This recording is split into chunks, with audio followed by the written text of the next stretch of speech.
la madrugada del 13 al 14 de abril de este año, se produjo el primer ataque aéreo directo de Irán a Israel, donde lanzaron más de 300 drones y misiles. Esto sucede en el contexto de la guerra entre Israel y Hamás en la Franja de Gaza y en represalia por el bombardeo por parte de Israel de un edificio del consulado iraní en Damasco que ocurrió el 1 de abril. En este ataque israelí a Damasco murieron 7 personas, incluyendo altos jefes militares iraníes que se encontraban allí. Los drones y misiles lanzados por Irán fueron interceptados en su mayoría y no produjeron daños mayores en Israel. Al momento de producir este programa, Israel ha respondido atacando a Irán, pero no se han producido daños mayores de este ataque según las informaciones que tenemos. Y en el programa de hoy queremos hacer un análisis geopolítico y bíblico de la situación allí. Y para esto tenemos con nosotros a Tony Flaquer, economista, geopolítico también, aunque no te gusta que te diga eso, Tony. Y tenemos también con nosotros al pastor Dionis Peña para poder hacer un análisis completo, tanto geopolítico como bíblico. Bienvenidos, hermanos. Muchas gracias, Eduardo. Un placer estar aquí de nuevo después de tanto tiempo. Es así. Tony, a mí me gustaría que empezáramos hablando del contexto histórico, que tú nos puedas explicar por qué ese conflicto entre Irán e Israel. Bien. Cuando Israel es declarado un Estado por las Naciones Unidas en 1948, Irán no votó a favor de la declaración del Estado de Israel. Pero 2 años después entraron en relaciones diplomáticas que fueron muy buenas, fueron cordiales. Es más, de hecho, una de las enquinas que tenía los ayatolas con los israelitas era que ellos inclusive le daban información privilegiada de inteligencia al Shah de Irán. Las relaciones eran buenas, había un intercambio. Israel le compraba el 30% del petróleo que Israel compraba, se lo compraba a Irán. Ahora, ¿qué pasa? A la entrada de los ayatolas, ¿verdad? En Irán, la caída del Shah en 1979, ese gobierno básicamente es un gobierno chiita, es una rama del islamismo que tiene unas convicciones muy profundas acerca del yihad y del califato universal. Y ellos entienden que Israel no debe existir, que parte de su programa de gobierno es borrar a Israel del mapa. Entonces, obviamente, ellos nunca han hecho una guerra abierta contra Israel, pero durante décadas han hecho una guerra encubierta en esa zona. ¿De qué manera? Bueno, todos esos grupos que nosotros vemos, los Houthis de Yemen, Hezbollah en el norte del Líbano y también en parte de Cisjordania, y también el grupo de Hamás que está en la Franja de Gaza, todos esos grupos son financiados, orquestados, organizados por el liderazgo iraní. De hecho, cuando Trump se decide, creo que fue en el 2020, a meterle una bomba a un general importantísimo, el general Suleimán, que estaba creo que en Bagdad en ese momento, en un aeropuerto, es porque él estaba coordinando y orquestando precisamente toda esta guerra que se ha llevado contra Israel. O sea que lo que está pasando no es algo nuevo, es sencillamente una expresión más visible de una guerra que tiene décadas caminando. Pero tú dijiste algo interesante al principio, eso era encubierto, no era algo abierto, conocido, ¿verdad? Se conocía. Públicamente, se conocía. Sí, se conocía. Israel siempre ha dicho, de acuerdo, recuérdate que cuando el ataque de Hamás que mataron esos 1000 y pico de personas allá, que cruzaron la frontera y mataron 1000 y pico de personas a finales del año pasado, inmediatamente Israel dijo, Irán es el responsable de este ataque. O sea, ellos públicamente identificaron al enemigo. Pero Irán lo negó. Irán lo negó, obviamente, como ha negado, ¿verdad?, que ellos estén en eso, obviamente. Pero esto es parte de una guerra total. Entonces, Israel sabía, yo comentaba con un amigo mío en ese momento, le dije, mira, al final, esto es una guerra con Irán. Ahora, Israel tiene que limpiar su retaguardia. Si tú te paras de espaldas a la Franja de Gaza y miras hacia Irán. Teherán, ¿verdad? Tú vas a tener detrás un enemigo en la retaguardia. El grupo de Hamas. Logísticamente, Israel tenía que limpiar la Franja de Gaza para poder enfrentar a ese enemigo que ellos tienen por delante. Eso es una guerra que tarde o temprano, ¿verdad?, de una forma o de otra, si no se ha manifestado de una mayor forma y abierta, es también por los intereses geopolíticos que hay en la zona, que eso es un factor muy importante en el entendimiento de este conflicto. Ahora, ¿cómo afecta, Tony, ese conflicto? Primero, la estabilidad del Medio Oriente. Bien, obviamente todo eso está interconectado porque estamos hablando, por ejemplo, los países vecinos están envueltos, ¿verdad?, en esa guerra secreta contra Israel. Líbano tiene la gente de Hezbollah tirándole bombas de ese lado. La Franja de Gaza de este lado. Parte de Hezbollah está en Cisjordania. Jordania, ahora mismo en el conflicto, tuvo que usar sus aviones para tumbar esos cohetes, pero con mucho temor porque el 70% de la población de Jordania es palestina.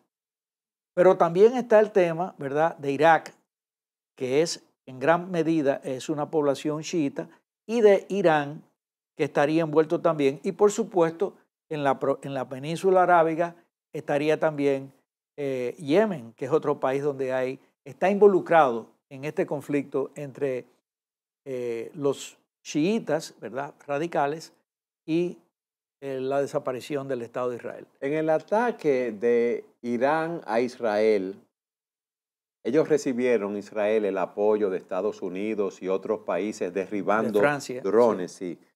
¿A qué se debe ese apoyo de esos países a Israel? Bueno, vuelvo y te repito, todo esto es un asunto geopolítico. La zona tiene un interés geopolítico tremendo por una simple y sencilla razón. Por ejemplo, el estrecho de Hormuz, ¿verdad?, que si tú ves la península arábiga, está en la parte más occidental de la península arábiga. En ese estrecho pasa el 30% del comercio de petróleo del mundo, sale de ahí. Pero no solo eso, el canal de Suez, que le pasa frente a Yemen, donde a cada rato lanzan un bombazo y hacen piratería contra barcos. Ahí está el cruce de comercio más grande del mundo en el canal de Suez. Pero no solo eso, las reservas de petróleo más grandes del planeta Tierra están en esa zona. Entonces se trata, ¿verdad?, de quién domina geopolíticamente la zona. Y resulta que desde 1991 hasta la fecha de hoy, el control geopolítico del mundo era un mundo unipolar, donde Estados Unidos dominaba. Pero ¿qué resulta? Que ahora China se está levantando como un retador a ese control geopolítico de Estados Unidos y, por supuesto, obviamente ahí vienen, ¿verdad?, los intereses geopolíticos que se mueven en esto. Hoy en día China, por ejemplo, tiene un acuerdo con Irán que es un acuerdo de 25 años con unas inversiones supuestamente de unos 400.000 millones de dólares que China va a hacer en esos 25 años.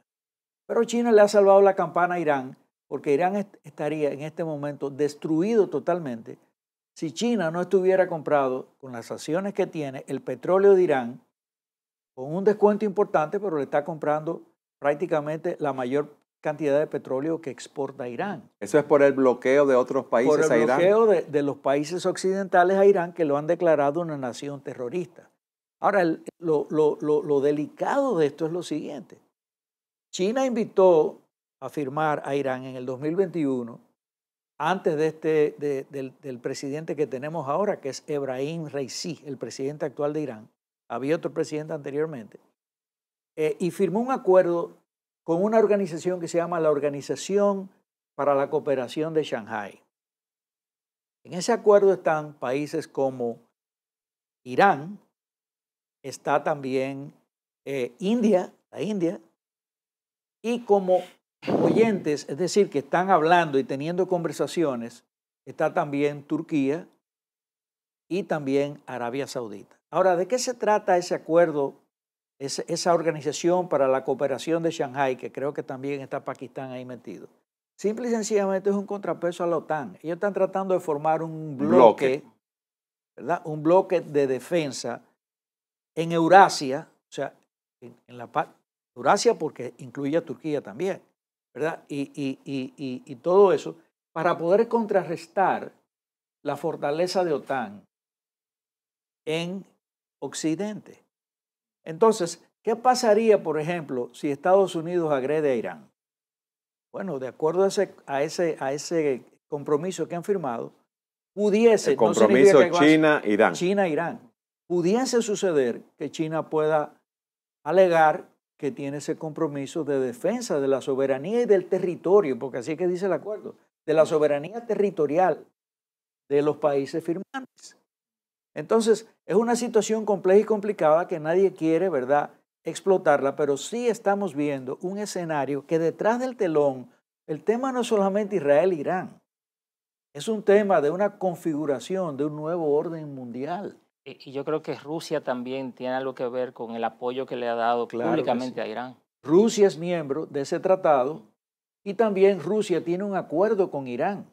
Rusia le está comprando alrededor, o sea, unas cantidades importantes también de petróleo a Irán. Y Rusia tiene acuerdos con China también. O sea que la situación es de bloques que están siendo formados, digamos, donde nosotros estamos viendo básicamente que todos los escenarios se están dando para una gran guerra mundial. Ahora, ¿cuándo va a ser esa guerra? Eso nadie lo sabe. Nadie lo sabe. Ojalá que no llegue nunca. Ojalá que no llegue nunca. Pero sí, sinceramente, están dados todos los factores. Y a veces las guerras se explotan de una manera, digamos, inadvertidas. Por ejemplo, en el 1914 estaban dando todos los factores para una guerra mundial. ¿Pero qué explota la guerra? El asesinato de un archiduque en Europa Oriental y la respuesta que Austria da a eso, mandando tropas ahí, hizo que el zar de Rusia mandara tropas a la frontera y se forma una situación donde explota una guerra. Ahora, mira algo, Tony. Yo quiero, gracias por ese análisis de la geografía, la política y la economía de la zona en tan poco tiempo. A mí me gustaría ahora que Dionis nos diera la perspectiva bíblica de esa situación, porque hay muchos que dicen ya viene la Segunda Guerra Mundial, la Tercera Guerra Mundial, ya viene tal tipo de cosa, o Israel tiene la razón con lo que está haciendo, Irán no tiene razón. ¿Cuál es el punto de vista bíblico de esa situación? O los puntos de vista bíblicos. Hay muchas cosas que se pueden tomar en cuenta y la primera tiene que ver con, muchos creyentes piensan que Israel tiene un derecho divino de estar en ese lugar. Y cuando pensamos en la interpretación de este tipo de eventos desde el punto de vista bíblico, yo pudiera decir 4 cosas. Algunos creyentes piensan, no, ese territorio de Israel, ellos tienen que defenderlo como del lugar y tienen el derecho a reclamarlo. Otros dicen, no, Israel perdió el derecho a ese territorio porque ellos son infieles, porque ellos rechazaron al Mesías, porque rechazaron a Dios y no tienen que estar ahí. Y algunos piensan incluso que Dios les va a cumplir esa promesa de ese territorio físico después de la venida de Jesucristo en un periodo de 1000 años que se conoce como el milenio, donde Israel étnico va a recibir la tierra que Dios le prometió a Abraham. Y otros creyentes entienden que en realidad esa promesa de tierra se le dará al Israel espiritual en aquella Jerusalén celestial que descenderá del cielo y no necesariamente en un cumplimiento literal. Pero la pregunta es, ¿qué dice la Biblia al respecto? ¿Qué dice la Biblia? Cuando uno va a Génesis, donde Dios hace un pacto con Abraham, allá en Génesis 15, 18, Dios le dice así a Abraham, a tu descendencia he dado esta tierra, desde el río de Egipto, que por cierto no es el Nilo en este caso, sino un río que está en la franja, desde el río de Egipto hasta el río Grande, es decir, el río Éufrates. Y en la Biblia continuamente se menciona ese perímetro desde el torrente de Egipto, así dice la Biblia, desde el torrente de Egipto hasta el río Éufrates. Pero a pesar de que Dios le prometió ese territorio a Abraham, cada generación de israelitas tenía que cumplir la palabra de Dios para permanecer. Es decir, aunque se dio la promesa, no quiere decir que ellos merecían pertenecer, estar en la tierra, a menos que ellos estuvieran obedeciendo al Señor. Por eso cuando cuando Moisés los va a meter a la tierra, él les dice en Deuteronomio 28, el Señor te dispersará. Si tú no obedeces, aunque tú estés entrando en la tierra hoy, esa tierra que Dios te da, si tú no obedeces, dice Moisés, el Señor te dispersará entre todos los pueblos, de un extremo de la tierra hasta el otro, y allí servirás a otros dioses de madera y de piedra. Ese versículo que tú leíste es Deuteronomio 28. 64. 64, ok. Es decir, Israel no tenía la tierra por default, como dicen. Sí. Ellos tenían que obedecer a Dios, pero si no obedecían también la podían perder. Que fue prácticamente lo que nosotros vemos en la historia de Israel. A veces tenían la tierra, a veces perdían la tierra. Yo creo que el único momento bíblicamente donde se puede decir que Israel tuvo control de todo ese territorio que Dios le prometió a Abraham fue durante el tiempo de Salomón. Reinado de Salomón. Sí. Solamente. Primera de Reyes 4:21 dice, Salomón gobernó todos los reinos desde el río Éufrates hasta la tierra de los filisteos y hasta la frontera de Egipto. Dice que ellos le trajeron tributos a Salomón. Pero más adelante, después de Salomón, ¿qué es lo que vemos? El reino se divide, reino del norte, reino del sur, el pueblo de Israel se aparta de Dios y al final, en el 722 a.C., los asirios desplazan a todos los israelitas del reino del norte y en el 586 los babilonios sacan a los judíos del reino del sur hasta que por 70 años y luego ya sabemos la historia de que como Ciro, precisamente el persa, el iraní, les permite regresar. O sea que el pueblo de Israel tenía una promesa de la tierra, pero eso no quiere decir que iban a poseer la tierra a menos que ellos obedecieron al Señor. Y al final se ve en el año 70 después de Cristo, como los romanos destruyen Jerusalén, queman el templo de Jerusalén y los judíos son esparcidos por todos lados, hasta la fecha que decía Tony, del 1940. Ahora, independientemente de cualquiera que sea, vamos a decirlo así, la perspectiva teológica, escatológica que tengamos nosotros, ¿cuál debe ser la actitud de nosotros como cristianos? Interesante. No sé si... Bien, yo creo que nosotros, primero, en el análisis que estamos haciendo, tenemos que mantener, digamos, un espíritu de justicia y apego a la verdad. O sea, nosotros no nos podemos apasionar ni por una cosa ni por la otra, porque evidentemente eso de que Israel es el pueblo de Dios, que le corresponde esa tierra, eso es algo que es discutible realmente bíblicamente. O sea, no es un dogma bíblico realmente. Nosotros creemos que el Israel de Dios hoy en día es la iglesia, pero hay otros hermanos que creen que es Israel.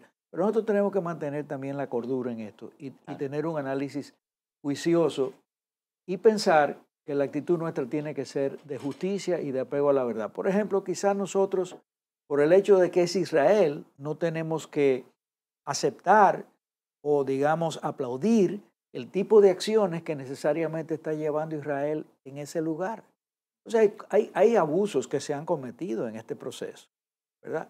Ahora, por otro lado también, y a eso digo la verdad, cómo tú lidias con una guerra, con una nación, con un territorio que te ha atacado, donde los militares no salen a pelear afuera, sino que están metidos en la población. Es muy fácil acusar y decir, no, que hay un genocidio, sí, pero ¿cómo tú lo haces? ¿Se van a entregar ellos?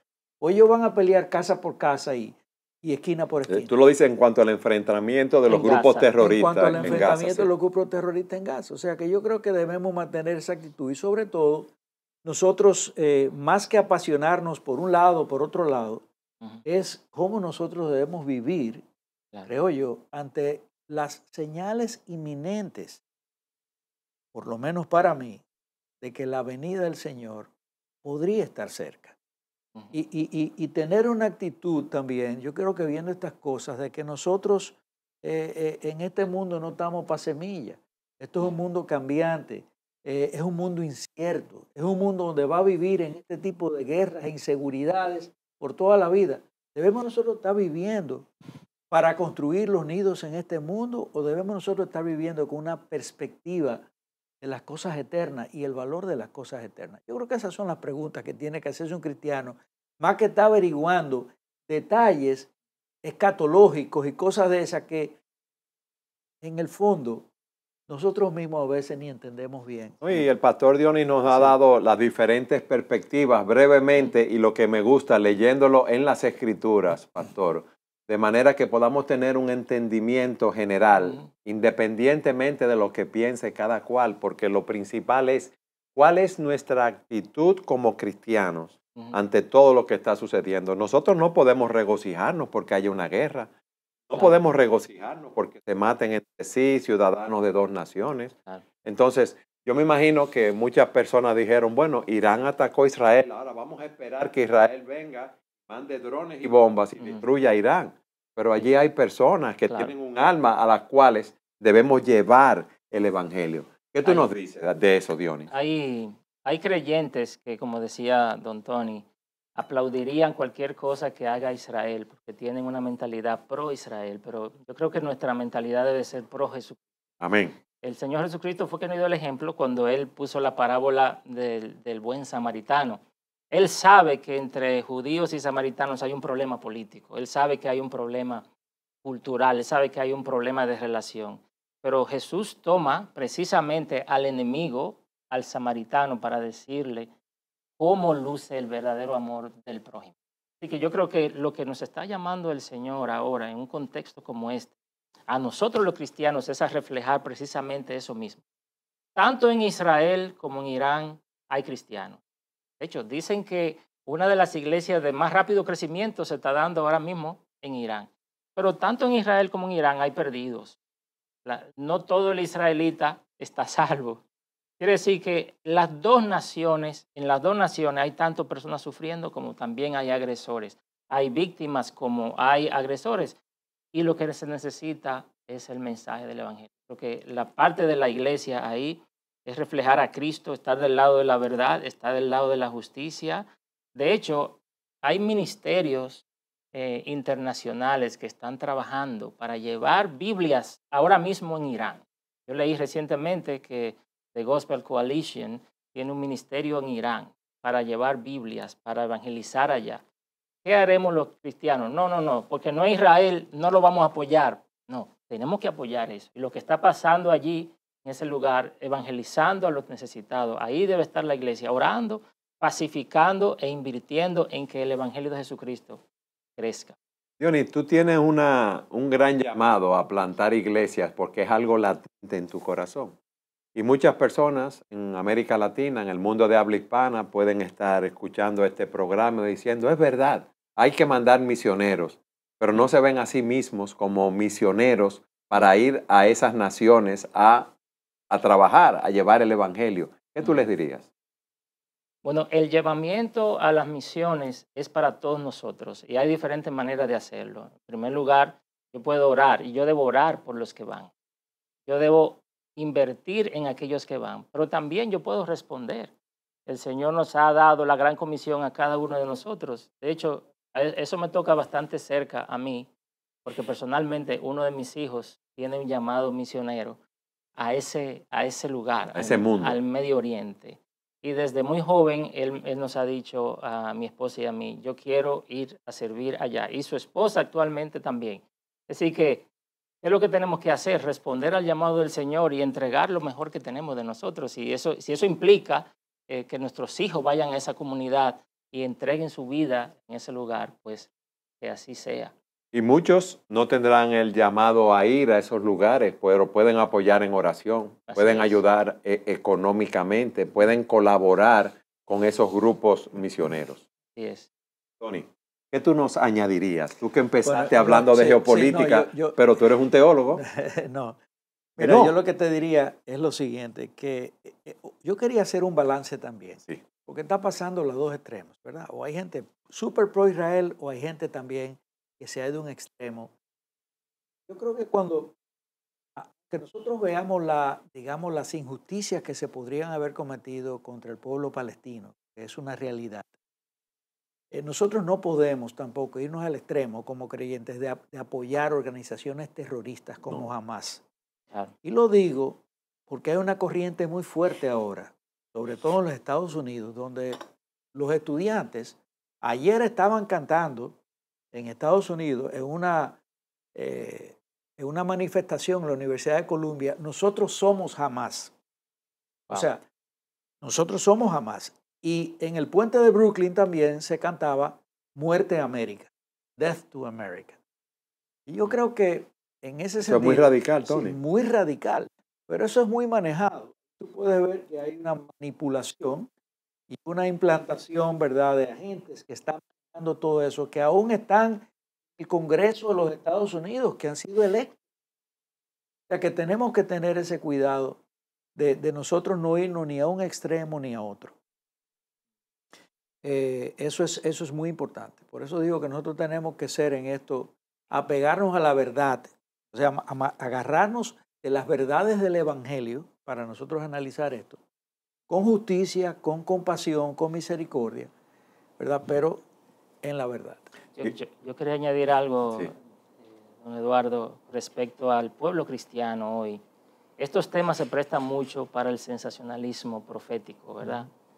Cada vez que pasa algo donde Israel está involucrado, ¡ay, el reloj de Dios! Vamos a ver qué está pasando ahí en el Medio Oriente. Y a veces tenemos creyentes que están tratando de decir, esto que está pasando es lo que dice Ezequiel 38, o Ezequiel 39, o aquí está Jeremías 49, tratando de emparejar profecías bíblicas con los acontecimientos que están pasando. Yo no diría que no se cumplen profecías bíblicas, claro que se cumplen profecías bíblicas, pero yo creo que el creyente bíblico debería tener una mente más hermenéutica, más exegética y pensar correctamente acerca de estas cosas. Y en lugar de estar tratando de lucubrar y de estar especulando de que ahora lo que está pasando ahí es Gog y Magog, etcétera, etcétera, nosotros deberíamos estar mirando lo que dice Cristo.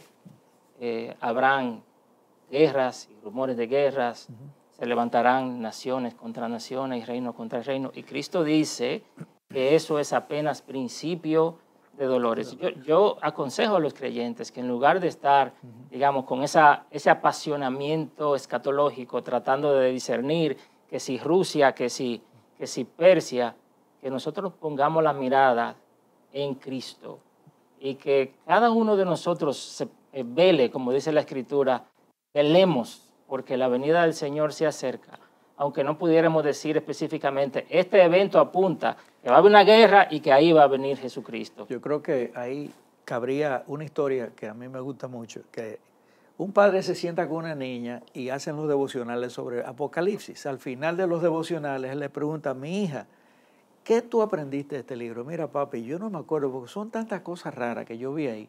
Yo lo único que yo sé es que al final nosotros ganamos.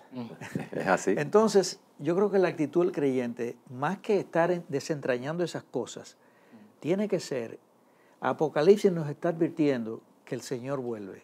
Apocalipsis nos está llamando a vivir en santidad. Amén. Y a vivir en fidelidad al Señor. Y eso es lo que nosotros tenemos.